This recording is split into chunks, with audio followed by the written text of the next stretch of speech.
My name is Leah, as you guys know, and my topic, I'm going to say my last name because y'all don't know, it's Kahari. But my topic is about mental health, so that's it. I put that picture up because it's a lot that goes in one's mind. Maybe some of y'all recognize some of the words. So a little bit about my introduction. I'm going to be speaking on what is mental health, causes of mental health, types of mental health problems, how to recognize a mental health problem, how to help someone struggling, coping with mental health, and some services that might help you. And I like that picture because it is true and relatable, because so many fake smiles, you never know what someone is going through. You really never.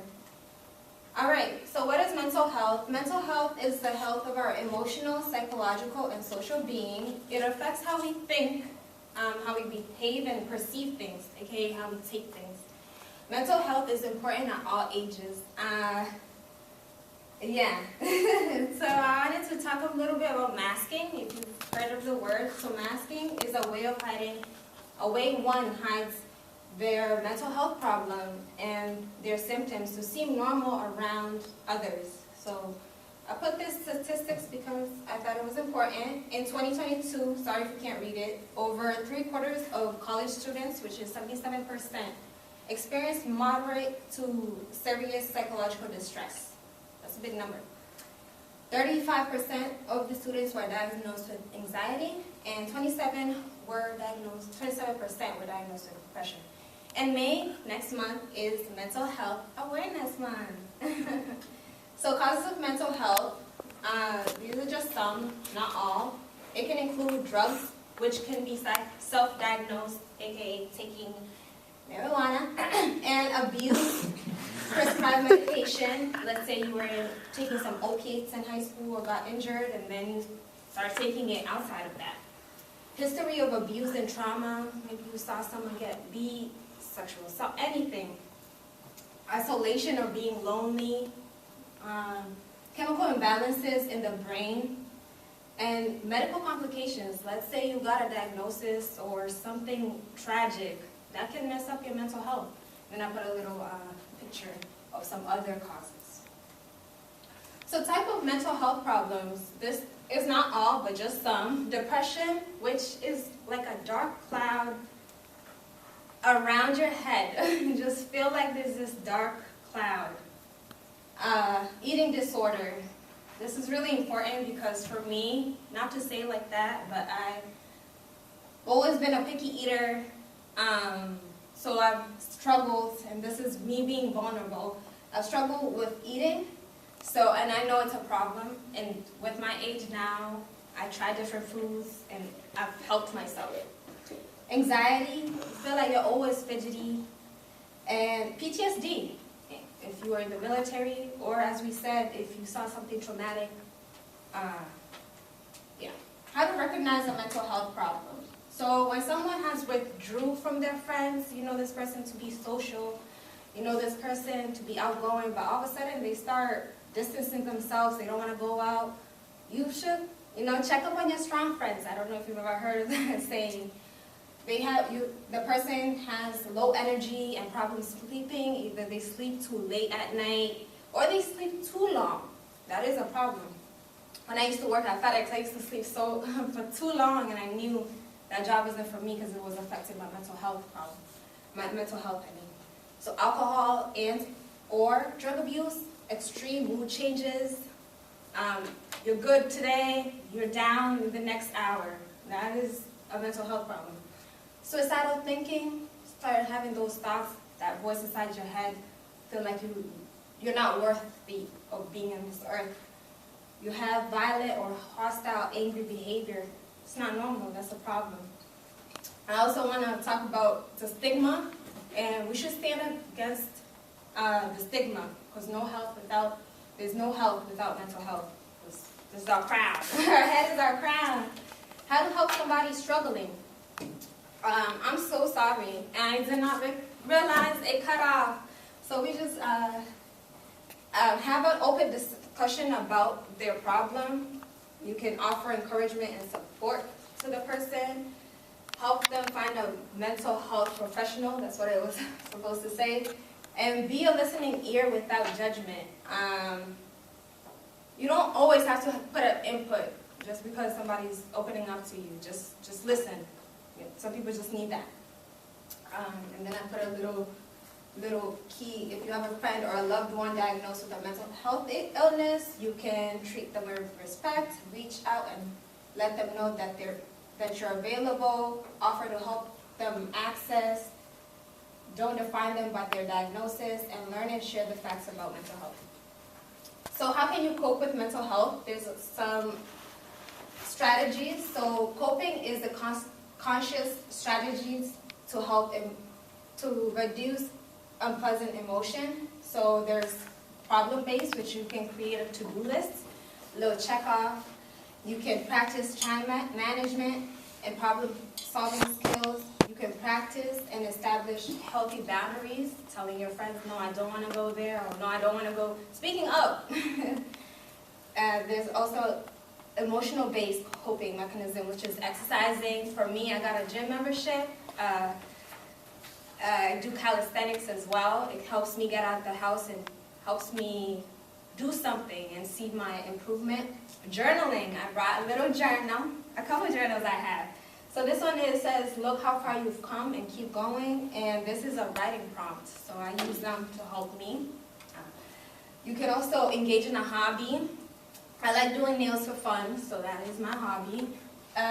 There's also some anxiety-based coping mechanism, which is like mindful breathing, meditation.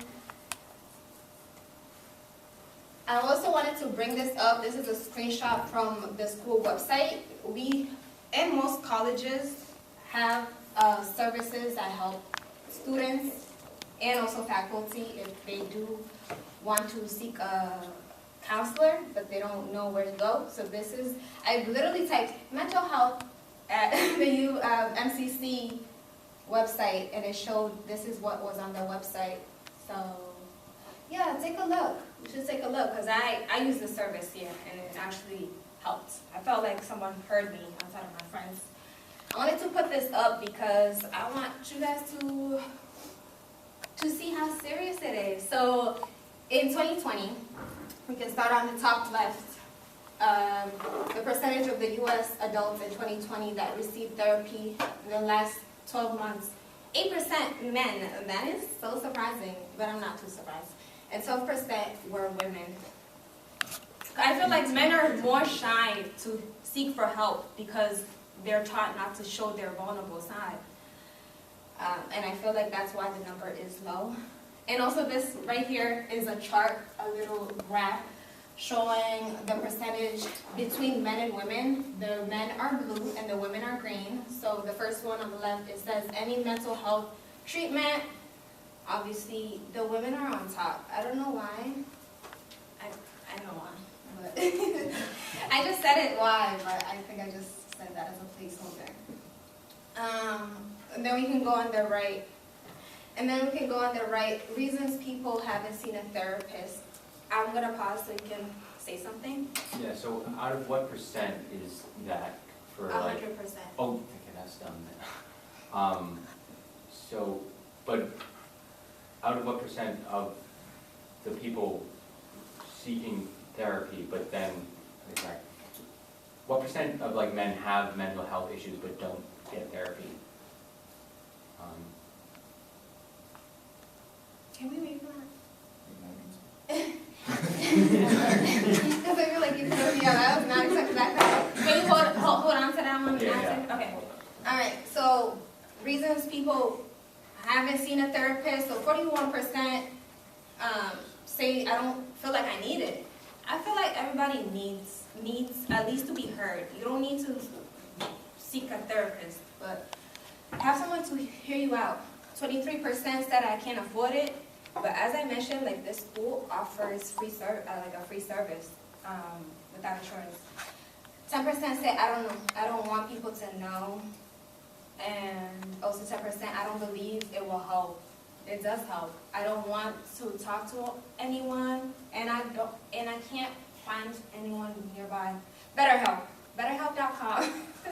This is not an ad, this is not YouTube, but BetterHelp.com offers free therapists around your area. It's an ad I see all the time. And then I have a little YouTube video that I already have set up.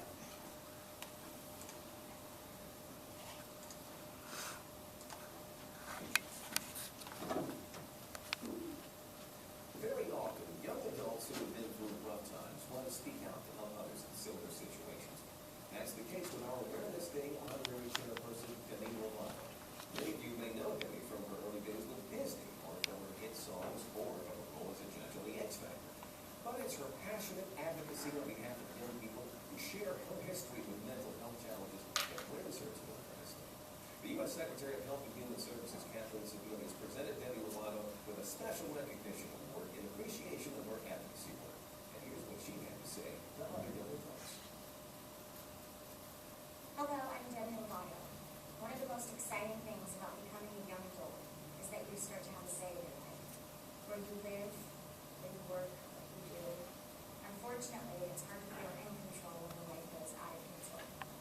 That's what it felt for me when I was going through my dark period. I was diagnosed with bipolar disorder. I was hurting myself. I was anorexic and bulimic. I wasn't doing well. It took my parents and my team to pull me aside and talk to me about getting help. What I experienced may not be exactly what you experience, but for every young adult out there who feels scared or sad or out of control, who feels like their mental health diagnosis means they're unworthy, I want to let you know that you are, that your life has a meaning. You can reach out to someone you trust and be there for you. I want you to know that you can overcome and get through anything. I know where you've been, and I know where you're going, and you really matter.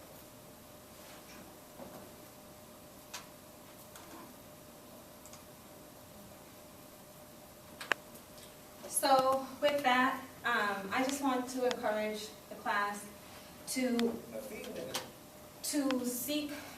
seek out, to put themselves out there and not feel like they're alone, because just because someone like me, I'm such a smiley person, my nickname is Sunshine, like nobody would know, like I have problems myself, but if you open up, or if somebody's talking, it's like, wow, I can relate with you or what you're going through. For me, I recognize I used to bite my nails a lot, so I used to pick at my skin. Until I started doing this research project, I didn't know that was a form of self-harm in a way, like constantly like hurting